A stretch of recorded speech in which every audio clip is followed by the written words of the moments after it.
If you are running and operating a business right now, if you have self-mastery, you can build cultures for your clients na mararamdaman ng kliyente na sobrang welcome sila, na ang saya-saya pumunta sa shop mo because your employees are in the right state.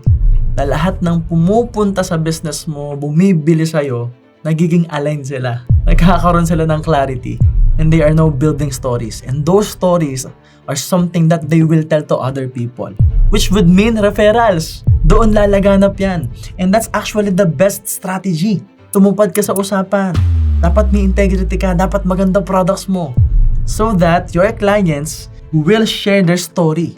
Will share their experience. That's the best strategy.